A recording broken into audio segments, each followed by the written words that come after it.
Hello बच्चों, एक बार फिर से स्वागत है आपका आरएम क्लासेस के यूट्यूब चैनल पर। और इससे पहले हमने अंकगणित की आधारभूत प्रमेय समझी थी कक्षा 10 में, जो कि हम आज जो है प्रश्नावली 1.1 शुरू करेंगे उसमें। ठीक है, तो प्रश्नावली 1.1 में हम पहला सवाल जो है हमारा क्या है, निम्नलिखित संख्याओं को अभाज्य गुणनखंड के गुणनफल के रूप में व्यक्त करना है। कोई ज़्यादा बड़ी बात नहीं है, सिंपल सी बात लिखी हुई है कि हमें इनके गुणनखंड निकालना है। कौन से गुणनखंड? अभाज्य गुणनखंड। कौन से? अभाज्य गुणनखंड। और गुणनखंड लगभग अभाज्य ही निकलते हैं। तो आइए हम निकालते हैं। देखिए, पहला दिया है 140, लिखेंगे हल। देखिए 140, ठीक है, तो भाग देंगे हम। ठीक है, सबसे छोटी संख्या 2 से शुरू करते हैं हम। ठीक है, तो 2 का भाग जाएगा, 2 सत्ते 14, ठीक है, और 0। फिर 2 से जा रहा है, 2 से कितनी बार? 35 बार।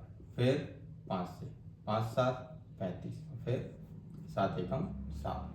तो इसके क्या हो गया हमारे गुणनफल जो है, तो लिखेंगे हम 140 बराबर क्या हो जाएगा, 2 गुणा 2 गुणा 5 गुणा 7। ठीक है, इसको हम ऐसा भी लिख सकते हैं, 2 की घात 2 गुणा 5 गुणा 7।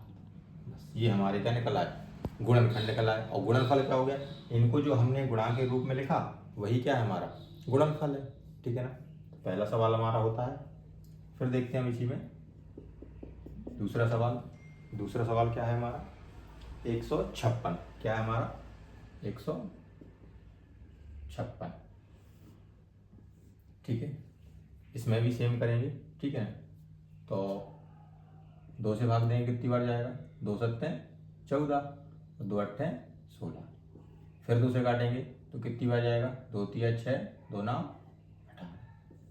फिर ये 3 से, 3 एकम 3, 3 तिया 9, और फिर ये सीधा 13 एकम 13। तो हमारे पास 156 ये कितना आ गया, 2 गुणा 2 गुणा 2 गुणा 2 गुणा 3 गुणा 13। इसको हम ऐसा लिख सकते हैं, क्योंकि 2 2 बार है तो 2 की घात 2 कर दो, गुणा 3 और गुणा 13।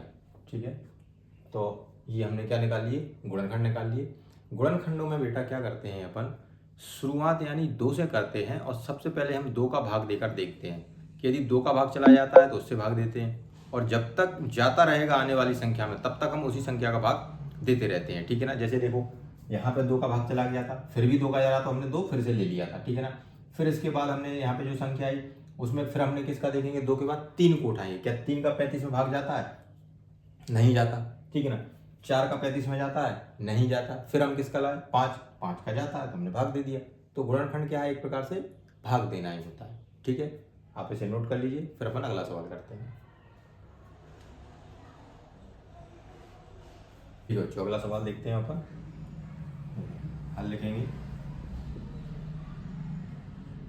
38 25। किससे घटेगा देखते हैं इसको, किससे भाग जाएगा? 2 का इसमें जाएगा? नहीं जाएगा। 3 से चेक करते हैं, 3 एकम 3, 3 दूनी 6, 3 सत्ते 21 और 3 पंजे 15। ठीक है, फिर से 3 से, 3 चौको 12, 3 दूनी 6, 3 पंजे 15। फिर अपन देखें किससे, 3 से जा रहा है क्या भैया? नहीं जा रहा है 3 से। ठीक है, तो 4 को लेंगे, 4 का भी नहीं जाएगा। 5 से देखेंगे, 5 अट्ठे 40, ठीक है, और 5 25। फिर देखेंगे 5 से वापस से जा रहा है, 5 से 17। फिर अब किससे भाग जाएगा? अब लगभग 17 से ही जाएगा, तो 17 एकम 17। तो ये कितना हो गया, 38 25 बराबर क्या हो गया, 3 गुणा 3 गुणा 5 गुणा 5 गुणे 17। यानी कितना हो गया, 3 की घात 2 लिख सकते हैं इसको, इसको 5 की घात 2 लिख सकते हैं, और इसको 17 लिख सकते हैं। ठीक है बच्चों, अगला सवाल देखते हैं। 5005 देखते जरा, इसमें किससे देंगे? तो 5 से, 5 एकम 5 और 0 5 एकम 5। अब 6 से जा रहा है? नहीं जाएगा। 7 से देखते हैं, 7 एकम 7, 7 चौको 28, 7 तिया 21, देखिए 7 से भाग चला गया। फिर से 7 से, तो 7 से अब नहीं जाएगा, 8 से भी नहीं जाएगा, 9 से भी नहीं, अब इसमें 11 से जाएगा। तो 11 एकम 11, ठीक है, और 11 तिया 33, तो फिर 13 से, 13 एकम 13, ठीक है। इसका क्या हो जाएगा 5005 बराबर 5 गुणे 7 गुणे 11 गुणा 13, ठीक है। ये आपका उत्तर हो गया, ठीक है। समझ गए बच्चों, ठीक है, नोट कर लीजिए आप। अगला सवाल देखें अब जरा। 74 29, अब इसको देखो किससे जाएगा इसमें, तो इसमें हम देख रहे हैं कि 2 से नहीं जाएगा, 3 से भी नहीं जा पाएगा, है ना, 11 तक भी ये नहीं जाएगा, इसमें भाग जाएगा 17 से। देखें तो 17 एकम 17, 17 दूनी 34, और 17 चौको कितने होते हैं 68। भाग दे के करते हैं इसको ताकि समझ में अच्छे तरीके से आए। देखिए 17 चौको 68, कितने बचते हैं 6, यहाँ से 2 आएंगे तो 17 × 3 = 51, कितना बचेगा 1 और 1 और 9 आएंगे तो 17 × 7 = 119, यानी भाग हमारा पूरा चला गया। तो 17 से कितनी बार गया 437, ठीक है। क्या दोबारा 17 से जा सकता है, नहीं जा पाएगा, ठीक है। तो 17 के बाद 18 से जाएगा नहीं, 19 से देखते हैं।